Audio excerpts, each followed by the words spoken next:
नाज़रीन, मैं हूँ याहिया जावेद पांडे और एक और नशिस्त के साथ आप लोगों की खिदमत में हाजिर है। नाज़रीन, आज साबिक वज़ीर-ए-आज़म इमरान खान साहब ने अटक में जलसा किया, इसके ऊपर बात करेंगे और एक अहम डेवलपमेंट हुई है इसके साथ ही। जनाब डीजी आईएसपीआर बाबर इफ्तिखार साहब जो मेजर जनरल हैं, उन्होंने एक निजी टीवी को इंटरव्यू भी दिया और उसके बाद उनकी तरफ से बाकायदा प्रेस रिलीज़ जारी की गई, जो कि आसिफ ज़रदारी जो साबिक सदर हैं उन्होंने और मरियम नवाज़ साहिबा एक मखसूस जो है वो हमारे जो कोर कमांडर हैं उनको टारगेट कर रही थी। इसके ऊपर बात करेंगे। हमने इस प्लेटफॉर्म से भी इसके ऊपर आवाज़ उठाई है, इसके ऊपर भी बात करेंगे। सर अस्सलाम वालेकुम and welcome to the show. Thank you very much, बहुत बहुत शुक्रिया वाले। आज बिस्मिल्लाह रहमान रहीम, आज आपने इमरान खान के जलसे के हिसाब से बात की, जो अटक में उनका जलसा हुआ और उसके अंदर जो क्राउड था और जो पार्टिसिपेशन थी, वो आई थिंक मेरा ख्याल मेहनत पार्टिसिपेशन थी, मैसिव पार्टिसिपेशन थी। और लोग न सिर्फ के अटक से बल्कि पिंडी और सराउंडिंग जितने इलाके थे वहाँ से सब वो बहुत सारे हमारे जानने वाले, क्योंकि हमारा घर भी अटक के नज़दीक ही है, तो जितने वहाँ से मैंने चेक किया लोगों को या बातचीत हुई, तो वो फैमिली समेत लोग जो है वो मूव कर जा रहे थे अटक के जलसे में। टक्सला, वाकैंड, हसन अब्दाल, पिंडी के सबब जितने वहाँ से, उसके बाद आपने ये ब्रह्मबत्तर, फतेह जंग, ये जितने इलाके हैं ये सारे जो है ये होम ऑन हो रहे थे अटक के ऊपर। और आपने अटक में देखा कि कितने यानी कि अटक आज ही नहीं कल की अगर आप वीडियोस बाज लोगों ने लोड की थी, अपलोड की थी, और मेरी कल शाम को भी काफ़ी लोगों से बात हुई, तो कल से अटक के अंदर एक जलसे का समा था, एक बहुत हेक्टिक एक्टिविटी थी। और उसकी एक बहुत बुनियादी रीज़न जो है वो मेजर ताहिर सादिक का उस जलसे के अंदर मौजूद होना। और क्योंकि मेजर ताहिर सादिक की जो से है, जब आप अटक से चलते हैं और नीचे आप फतेह जंग तक आते हैं और इस सारे इलाके में जितने भी सबब्स आते हैं, जितने भी गांव आते हैं, जितनी भी जगहें आती हैं, वहाँ से मेजर ताहिर सादिक ने क्लीन स्वीप की हुई है। उनका बहुत होल्ड है इस इलाके में। अमीन असलम का लिमिटेड इलाका और जुल्फी बुखारी तो बिल्कुल ही आउट है जहाँ तक वोट कॉस्ट का ताल्लुक है। जुल्फी बुखारी वैसे पैसे के सर पे चलता रहे, लेकिन मैं ये समझता हूँ कि इमरान खान को जुल्फी बुखारी से कॉशन अप होने की ज़रूरत है, क्योंकि जुल्फी बुखारी ने, इसमें कोई शक नहीं है कि जुल्फी बुखारी ने ये जो अपना एक्सप्रेस वे बनी थी और ये जो पिंडी रिंग रोड बनी थी और जो कैप्टन महमूद साहब और उधर जुल्फी बुखारी के उससे बड़े क्लोज ताल्लुकात थे। तो इमरान खान को चाहिए कि अब ज़रा जुल्फी बुखारी से होशियार रहे। लेकिन ये जो मेजर ताहिर सादिक की पार्टिसिपेशन है वो एक बड़ा पॉजिटिव साइन है उस इलाके का। और अगर मेजर ताहिर सादिक जिसके साथ खड़े हो जाएं, वो पार्टी जो है वो या वो पार्टी या वो इंडिविजुअल, वो डेफिनेटली मतलब है हर हाल में वो जीत जाता है, क्योंकि उनके वहाँ लोग मानते बहुत हैं, उन लोगों के काम बड़े किए। अभी आज के जलसे तो बहुत अच्छे अच्छे हो रहे हैं। अपना याया जलसा इस्लामाबाद का बड़ा अच्छा हुआ। जलसा जेलम में आपने देखा बहुत बड़ा क्राउड था, फवाद चौधरी का इलाका है, और जेलम के सराउंडिंग में आप चले जाएं तो आप गुजरात से नीचे लेके जेलम तक का जितना इलाका है, और जेलम से मंडी बहाउद्दीन तक का जितना इलाका है, और इधर जेलम से इवन कश्मीर का जो मीरपुर है उसका इलाका जो टर्न करता है, और जेलम से ऊपर जब आप आ जाते हैं नीचे अपना गुजर खान तक, तो ये तमाम इलाका है जो जेलम के अंदर ज्वाइन करके उसके अंदर शामिल होता है। अब इसमें जलसों में कोई शक नहीं कि इमरान खान का जो नैरेटिव है और इमरान खान की जो सेइंग है और इमरान खान का जो स्टांस है वो बहुत क्राउड पुलर है और वो बहुत क्राउड पुल कर रहा है। अब इससे मुझे एक मेरे जहन में एक मुस्तकबिल के हिसाब से जो चीज़ आने लगी है वो ये है कि अमेरिका जो बारहा बहुत सारी चीज़ों को बयान कर रहा है, और अभी भी अगर हम एक प्रोग्राम एक्सक्लूसिव करेंगे, एक डॉक्टर रेबेका ग्रांट का एक और इंटरव्यू आया है जिसमें उन्होंने पाकिस्तान को बहुत गालियाँ दी हैं, उसके हिसाब से हम एक प्रोग्राम उसमें भी अपने नाज़रीन को इन्फॉर्म करेंगे तो उन्होंने क्या क्या कहा है, और उससे लगेगा कि अमेरिकन एडमिनिस्ट्रेशन का असल मूड क्या है। तो अगर तो अमेरिकन ने ये फैसला तहैया कर लिया है कि पाकिस्तान के अंदर इस इम्पोर्टेड गवर्नमेंट को, और ये जो क्रिमिनल टाइप कैबिनेट है जिसका इजलास अभी लंदन के ऊपर हो रहा, और आप अंदाज़ा लगाएं शर्म की बात है इस मुल्क के लिए और इस मुल्क के अवाम के लिए और इस मुल्क की लीडरशिप के लिए, इस मुल्क की क़यादत के लिए भी, कि पाकिस्तान के अंदर 2 प्राइम मिनिस्टर हैं। पाकिस्तान के अंदर 2 फॉरेन मिनिस्टर, एक पाकिस्तान में बैठा हुआ है, एक लंदन में बैठा हुआ है। एक प्राइम मिनिस्टर यहाँ पर है, एक सुपर प्राइम मिनिस्टर इन्होंने लंदन में, वो चोर डाकू जो यहाँ से भागा हुआ है, जो सुप्रीम कोर्ट को जुल्म दे के भागा है, जो झूठ बोल के भागा है, वो लंदन के अंदर बैठा, वो डायरेक्ट कर रहा है। और हाल ये लीडरशिप का कि वो डर के मारे हुसैन उनके दफ्तरों में मीटिंग नहीं कर रही, पता नहीं कहाँ छुप छुपा के मीटिंग कर रहे हैं और किससे मिल रहे हैं। शर्म आनी के कोई यार पाकिस्तान से रहिए, या शर्म और हया का बिल्कुल ही रवाज खत्म हो गया, कॉन्सेप्ट ही खत्म हो गया। इतनी मतलब है ढिठाई, और इतनी ढिठाई से झूठ बोला जाता है, इतने बेशर्मी से झूठ बोला जाता है। तो ये जो चीजें हैं, इसमें मुझे लग ये रहा है, मेरी फीलिंग्स है ये, कि ये ऐसी पॉलिसीज आएंगी, ऐसी तरीक़ाकार आएगा जिसके जरिए इस पार्टी को इलेक्शन जीतने ही नहीं दिया जाएगा। उसकी एक इंडिकेशन आपको वो पाकिस्तान का एक इंटीरियर मिनिस्टर दे चुका है, तो आप जो आपने कहा था कि जी मैं निकलने नहीं दूंगा। अब ये मैं आपको बता दूं कि अगर गवर्नमेंट ने किसी भी तरीक़ाकार से, क्योंकि हमने वो भी टाइम देखा है जिस वक्त जुल्फ़िकार अली भुट्टो के जुलूस यहाँ पे निकल रहे थे और हम उस वक्त ड्यूटी पे होते थे, अगर इन्होंने किसी भी तरीक़ाकार से अगर उस क्राउड को रोकने की कोशिश की, उन लोगों को रोकने की कोशिश की, तो पाकिस्तान और खतरात का शिकार हो सकता है। पाकिस्तान के अंदर इंटरनल थ्रेट्स आगे ही बहुत ज्यादा है। इंडिया हमें रोज आना एक धमकी दे रहा है, और अब उसके चैनल हमें जलील कर रहे हैं, डेली के हिसाब से हमारी बेइज्जती कर रहे हैं, डेली के हिसाब से हमारा मजाक उड़ा रहे हैं, डेली के हिसाब से हम पे फप्तियां कस रहे हैं। और जो कुछ हम इंडियन चैनल पे हो रहा है, वो एक गैरतमंद कौम के लिए, गैरतमंद की किस्म की कोई लीडरशिप यहाँ पे पॉलिटिकल बैठी हो, उसके लिए तो डूब मरने का मुकाम है, लेकिन वो हो रहा है। अभी ये कोशिश उनकी ये होगी, अगर तो उन्होंने किसी भी तरीके से इस किस्म के लोगों को जो जिस तरह की आपके उनकी बातों पे अमल किया, तो पाकिस्तान जो है मुझे लगता है कि बहुत सीरियस खतरा, इंटरनल टर्मोइल में इन्वॉल्व हो जाएगा, बहुत सीरियस खतरात होंगे। तो जो लोग डिसीजन मेकर्स हैं, उनको सोचना है कि उन्होंने किस तरीक़ाकार से चीज़ को हैंडल करना। अब इसी तरीक़ाकार से देखिए, एक पाकिस्तान के अंदर एक थीसिस था जो पाकिस्तान में चला करता था पीटीआई के हिसाब से। मैं सिर्फ आपको चीज़ें एनालिसिस के तौर पे, तज्जिए के तौर पे अपने लोगों के लिए बयान कर रहा हूँ कि जी क्या ग्राउंड रियलिटी क्या है। पाकिस्तान में कहा यह गया था कि पीटीआई जो है ये तो मम्मी डैडी की जमात, इधर तो बर्गर खाने वाले आते हैं और आम आदमी तो इधर आता ही नहीं। आम आदमी तो, एक तो ये बात थी कि इसकी पार्टी के लिए वाकई वो लोग जो वोट नहीं डालते थे, उन्होंने वोट डाला, वो घरों से निकले, उसमें यूथ भी थी, एजुकेटेड भी लोग थे, इलीट भी थे, और वो लोग भी थे जिनको आप रेफर करें। लेकिन अब वो कहते थे कि जो अर्बन क्लास है, जो रूरल क्लास है, वो जाती है बाकी पार्टियों में। अब मैं आपसे ये अर्ज करता चलूं कि जेलम के अंदर अगर आप किसी तरह भी तजिया करेंगे, तो जेलम के अंदर आपको 60% जो है वो जेलम की सराउंडिंग मिलेगी, जो बुनियादी तौर पे जिनको आप रूरल क्लास काउंट कर सकते हैं, क्योंकि वहाँ पे एग्रीकल्चर क्लास, बाहर से गए हुए लोग, उनकी फैमिली, जो स्पेन में लोग हैं, जो इधर इंग्लैंड में लोग हैं, उनकी फैमिली जो बुनियादी तौर पे बिजनेस करते हैं या वो अपना खेती बाड़ी करते हैं, यानी 60 से 70% इज द रूरल क्लास, और 30 से 40% इज दी अर्बन क्लास, बल्कि 20% अर्बन क्लास। अगर जेलम, खारियां, मंडी, बाउद्दीन और इस इलाके, अब वहां पे जलसा आपने देखा, उस जलसे में कौन सी क्लास आई? उस जलसे में वो 70% रूरल क्लास आई। उससे अब आप आ जाइए अटक में। अटक के अंदर मैं बड़ी सेफ्टी से, बड़ी सिक्योर से, बड़े कैलकुलेटिवली कह सकता हूं कि अटक और उसकी सराउंडिंग में देर आर 30% अर्बन क्लास और 70% इज रूरल क्लास। अटक हो गया, फतेह जंग हो गया, कमड़ियाल हो गया, आपका ब्रह्मा बातर हो गया, वाकंड की सराउंडिंग हो गई, टेक्सला की सराउंडिंग हो गई। ये तमाम जो इलाके हैं, ये जितने के जितने इलाके हैं, अटक से नीचे आप तरबेला तक आ जाएं, ये जितने इलाके, इसमें 30% से कम अर्बन क्लास है, इसमें 70% रूरल क्लास है।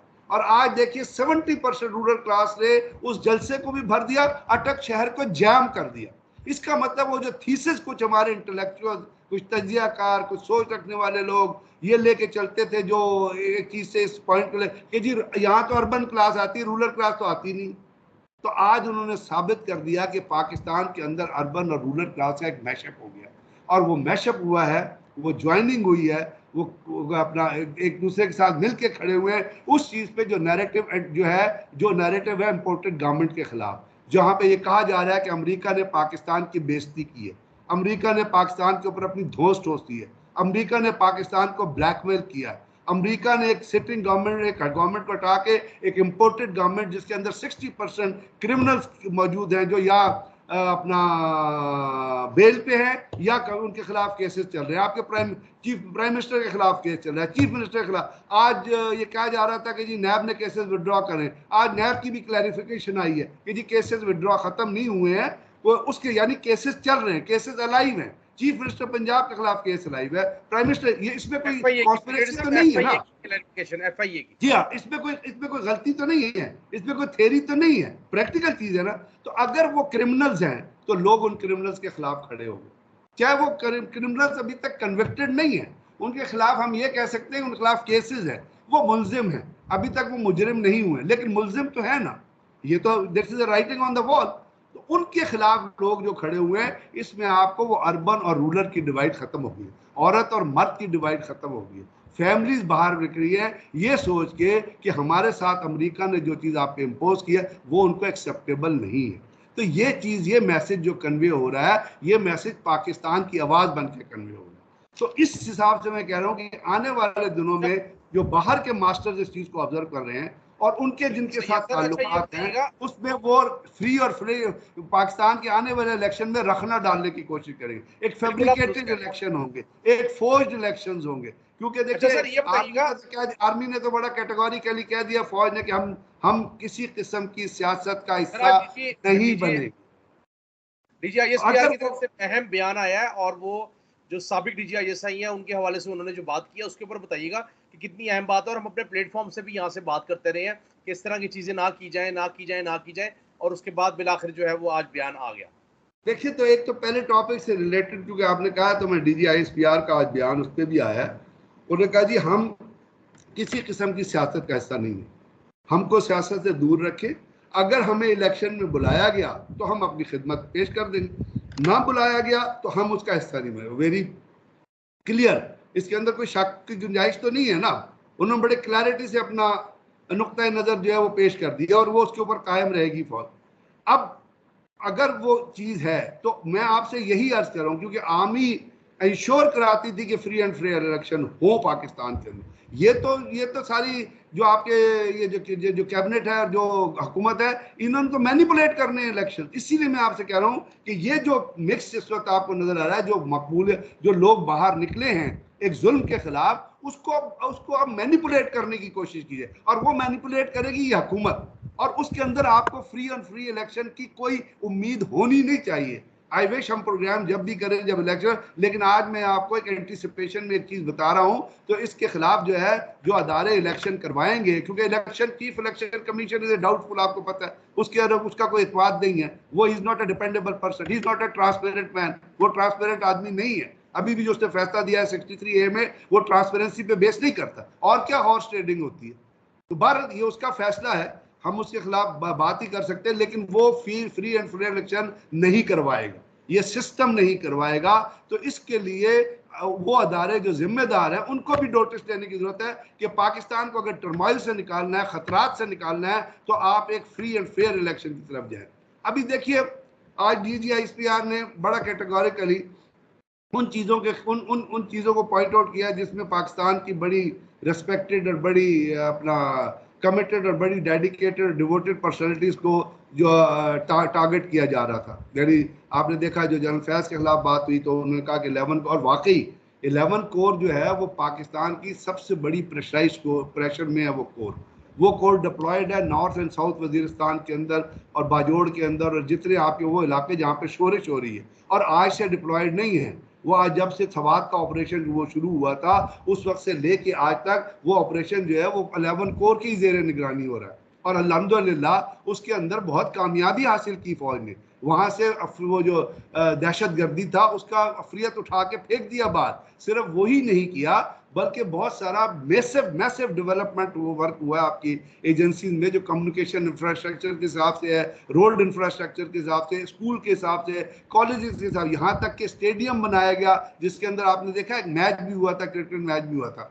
तो ये तमाम पॉसिबल हुआ जो वहाँ की जो लीडरशिप थी, जो कमांड थी, उनकी पार्टिसिपेशन, उनकी डेडिकेशन और डिवोशन। अब वहाँ पे जनरल फैज है, उसको जरदारी जैसे इंसान उसको टारगेट करते, जो वो जो कन्विक्टेड औरत फिर रही है जमानत पे, वो बात करती है उसको, वो बात करती है जनरल फैज। क्या इनका स्टेचर है कि जनरल फैज के लिए बात करें? क्या इनका स्टेचर है कि ये किसी के ऊपर कमेंट करे, पॉलिटिकल कमेंट करे? इनको आर्मी लीडरशिप का पता। लेकिन लेकिन लेकिन पांडे, ये काफी नहीं। लोग ये चाहते हैं, मैं मतलब है लोगों की, कि इन लोगों के खिलाफ जो ये करें, इनके खिलाफ एक्शन क्या होगा। पाकिस्तान का कॉन्स्टिट्यूशन बड़ी कैटेगोरिकली कहता है कि आप सुप्रीम कोर्ट के जजेस के खिलाफ, हाई कोर्ट के जजेस के खिलाफ, चीफ जस्टिस के खिलाफ, अदारों के हेड के खिलाफ कोई बात नहीं कर सकते। अगर आप किसी मतलब है किसी तरीके से भी जजेस को या किसी को क्रिटिसाइज करें, कोई ऐसी बात करें, तो कंटेम्प्ट ऑफ कोर्ट का नोटिस आ जाता है। अब जो आर्मी के हेड के खिलाफ, या आर्मी के जो वो भी तो उसी स्टेचर के लोग हैं ना, वो भी तो अदारों के हेड है। तो क्या इसका नोटिस जो है वो हमारी अदालतों को नहीं लेना चाहिए? क्या उन लोगों को कॉल नहीं करना चाहिए जो बात कर रहे हैं इस किस्म की?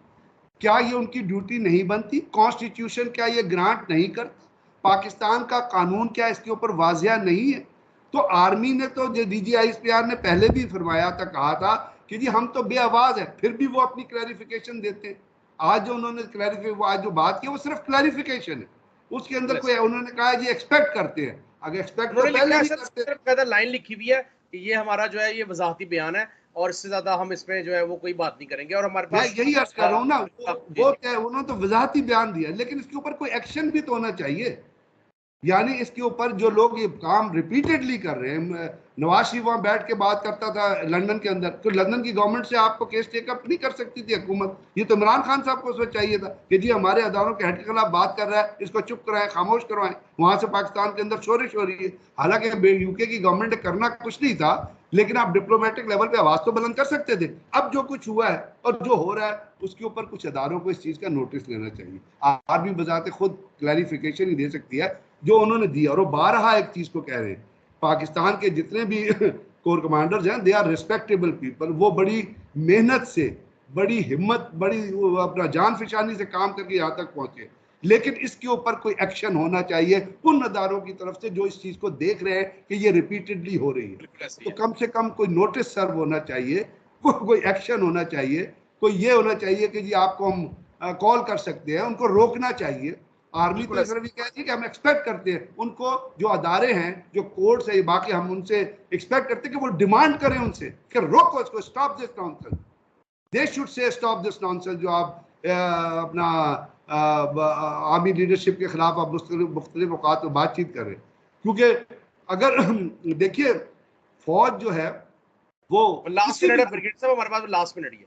मैं यही कह रहा हूँ, फौज किसी भी मुल्क की हो, पाकिस्तान नहीं, वो किसी भी मुल्क की फौज हो, वो उसकी सिक्योरिटी और सेफ्टी की गारंटी होती, स्टेबिलिटी की गारंटी होती है, सॉवरेनिटी की। और पाकिस्तान फौज ने तो बेतहाशा कुर्बानियां दी हैं। आपने बेतहाशा ऑफिसर्स और जवान कुर्बान, 4000 से ज्यादा ऑफिसर्स और जवानों की जान का नजराना पेश किया है, यंग ऑफिसर से लेके सीनियर ऑफिसर तक। तो कम से कम वो इतना तो डिजर्व करते हैं कि आप उनकी इज्जत करें। आप अपना जो खिलवाड़ चलाते रहे, जो सियासी बयानबाजी करते रहे, जो सियासी झूठ आपने बोलना है बोलते रहे, जो गवर्नेंस का बेड़ा गर्क आपने करना है करते रहे, जो आपने अमेरिका की डिमांड माननी है मानते रहे कि जी अब अमेरिका की डिमांड में आपने इंडिया से भी ट्रेड, आपने कश्मीरियों का खून बेचना है, बेचते रहे। लेकिन आप अपने मुल्क का जो इंस्टीट्यूशन है उनकी इज्जत करना आपका फर्ज बनता है। तो आप कॉन्स्टिट्यूशन को वायलेट कर रहे हैं। अहम चीज है, एक उस पर कमेंट कर दे। एक छोटा सा टुकड़ा आया था सोशल मीडिया के ऊपर कल, फेसबुक के ऊपर, मरियम नवाज साहिबा के कल सवाबी जलसे का। उसमें जो है वो आप ये बताइएगा, कैप्टन सफदर साहब जो है वो किस तरह लोगों को हाँक रहे और धक्के दे रहे थे। आप खुद ही उस वीडियो को देख लेना। क्या ये इंसानियत है? क्या वहां पे डिसिप्लिन था? क्या वहां पे लोग सवाबी के जलसे में लोग आए हुए थे और वो वहां कहते कि जी हम तो इनका तमाशा देखने के लिए आए। और आपने सफदर के बारे में बात करना, जो शख्स सफदर के बारे में बात करेगा वो उसकी बेइज्जती है, तो उसको तो आप मेंशन ही ना करें। He needs no mention in any political talk. He needs no mention. मतलब he is a man of a very low ebb. उसका जिक्र भी करने की जरूरत नहीं। जी, बहुत बहुत शुक्रिया ब्रिगेड साहब, आपने अपना कीमती वक्त दिया। नाज़रीन, गुफ्तगू आपने सुनी है, जिस तरह DGISPR ने आज बात की है। उम्मीद यही करते हैं कि सियासतदानों में भी सैनिटी प्रिवेल करे और चीज़ें जो हैं वो उस तरह जिस तरह वो लेकर चलना चाहते हैं उस तरह ना चला जाए। बिल्कुल ऐसे ही है जैसे सियासतदान जो है वो, आज मैं एक और जगह पर जो साबिक गवर्नर हैं रह चुके हुए हैं ग़ालिबन पंजाब के, खालिद मकबूल साहब, लेफ्टिनेंट जनरल, उनकी भी बात सुन रहा था। उन्होंने कहा कि फ़ौज ने तहिया कर लिया है कि किसी भी मामले में जो है वो सियासी मामले में मुदाखलत नहीं करनी। तो ये अच्छा शुगन है और अच्छी चीज़ है कि सियासतदानों को अपनी चीज़ें खुद करनी देनी चाहिए और जो भी उसका नफ़ा-नुकसान हो या जो भी उसका रिज़ल्ट निकले, वो उसके खुद ज़िम्मेदार होने चाहिए। मुझे दीजिए इजाज़त, अल्लाह हाफ़िज़।